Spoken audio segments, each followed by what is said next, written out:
जब चंद्रदेव पर क्रोधित हुए भगवान गणेश, आखिर क्या कारण था कि भगवान गणेश जी चंद्रदेव पर क्रोधित हो उठे। वीडियो को लास्ट तक जरूर सुने और चैनल को सब्सक्राइब करना ना भूलें ताकि आने वाली हर एक वीडियो आपके पास सबसे पहले पहुंच जाए। वीडियो को बिना स्किप किए बिना सुनिएगा तो आपको समझ में आएगा कि आखिर क्या वजह थी कि भगवान गणेश को उनको श्राप देना पड़ा। जब चंद्रदेव पर क्रोधित हुए गणेश भगवान, घमंडी चंद्रमा और भगवान गणेश की कहानी। हर किसी को मालूम है कि गणेश जी को मोदक और मिठाई कितनी पसंद है। शायद इसलिए भी वो किसी के भी निमंत्रण को स्वीकार कर लेते थे और पेट के साथ ही मन भर कर मिठाई खाते थे। एक बार की बात है, धनपति कुबेर ने भगवान शिव और माता पार्वती को भोज पर बुलाया, लेकिन भगवान शिव ने कहा कि मैं कैलाश छोड़कर कहीं नहीं जाता, और माता पार्वती बोली कि मैं अपने स्वामी को छोड़कर कहीं नहीं जाती। तब उन्होंने कहा कि आप हमारे स्थान पर गणेश को ले जाओ। वैसे भी उन्हें मिठाई और भोज बहुत पसंद आते हैं। तब कुबेर गणेश जी को अपने साथ भोज पर ले गए। वहाँ उन्होंने मन भरकर मिठाई खाई और मोदक खाए। वापस आते समय कुबेर ने उन्हें मिठाई का थाल देकर विदा किया। लौटते समय चंद्रमा की चांदनी में गणेश जी अपने चूहे पर बैठकर आ रहे थे, लेकिन ज़्यादा खा लेने के कारण बड़ी ही मुश्किल से अपने आप को संभाल पा रहे थे। उसी समय अचानक चूहे का पैर किसी पत्थर से लगकर डगमगाने लगा।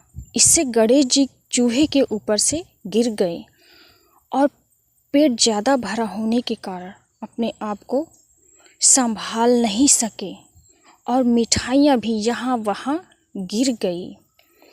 यह सब चंद्रदेव ऊपर से देख रहे थे। उन्होंने जैसे ही गणेश जी को गिरता देखा तो अपनी हंसी रोक नहीं पाए और उनका मजाक उड़ाते हुए बोले कि जब खुद को संभाल नहीं सकते तो इतना खाते क्यों हो। चंद्रमा की बात सुनकर भगवान गणेश जी को गुस्सा आ गया और उन्होंने सोचा कि घमंड में चूर होकर चंद्रमा मुझे उठाने के लिए किसी प्रकार की सहायता नहीं कर रहा और ऊपर से मेरा मजाक उड़ा रहा है, इसलिए गणेश जी ने चंद्रमा को श्राप दे दिया कि जो भी गणेश चतुर्थी के दिन तुमको देखेगा उस पर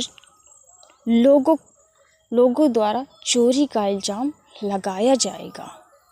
श्राप की बात सुनकर चंद्रमा घबरा गया और सोचने लगा कि फिर तो मुझे भी कोई नहीं देखेगा। उन्होंने शीघ्र ही गणेश जी से माफ़ी मांगी। कुछ देर बाद जब गणेश जी का गुस्सा शांत हुआ तब उन्होंने कहा कि मैं श्राप तो वापस नहीं ले सकता, लेकिन तुमको एक वरदान देता हूँ कि अगर वही व्यक्ति अगली गणेश चतुर्थी को तुमको देखेगा तो उसके ऊपर से चोर होने का श्राप मिट जाएगा। तब जाकर चंद्रमा की जान में जान आई। वहीं कुछ लोग ये भी बताते हैं, इस कहानी के अलावा कुछ लोग ये भी बताते हैं कि गणेश जी ने चंद्रमा को उनका मजाक उड़ाने पर श्राप दिया था कि वह आज के बाद किसी को दिखाई नहीं देंगे। चंद्रमा के माफ़ी मांगने पर उन्होंने कहा कि मैं श्राप तो वापस नहीं ले सकता, लेकिन वरदान देता हूँ कि तुम माह में एक दिन किसी को भी दिखाई नहीं दोगे और माह में एक दिन पूर्ण रूप से आसमान पर दिखाई दोगे। बस तभी से चंद्रमा पूर्णिमा के दिन पूरा दिखाई नहीं देता और अमावस के दिन नज़र नहीं आते। तो दोस्तों, हमें इस कहानी से यह सीख मिलती है कि हमें भी किसी का भी मजाक नहीं उड़ाना चाहिए। किसी का भी मजाक उड़ाने से पहले हमें एक बार सोच लेना चाहिए कि अगर उसने गुस्से में आकर हमें कुछ भी गलत शब्द बोल दिया तो उसका परिणाम हमें क्या भुगतना पड़ सकता है। इसलिए किसी का भी मजाक उड़ाने से पहले उसकी मजबूरियाँ, उसका चाल चलन आप सोच समझ कर किसी को भी गलत शब्द बोलिए, वरना वो घमंड में आकर, गुस्से में आकर आपको कुछ भी गलत शब्द बोल देगा जिसका परिणाम आपको ज़िंदगी भर भरना पड़ सकता है। आई होप आपको वीडियो अच्छी लगी होगी। प्लीज़ मेरे चैनल को सब्सक्राइब करें, वीडियो को लाइक करें और प्यारा सा कमेंट जरूर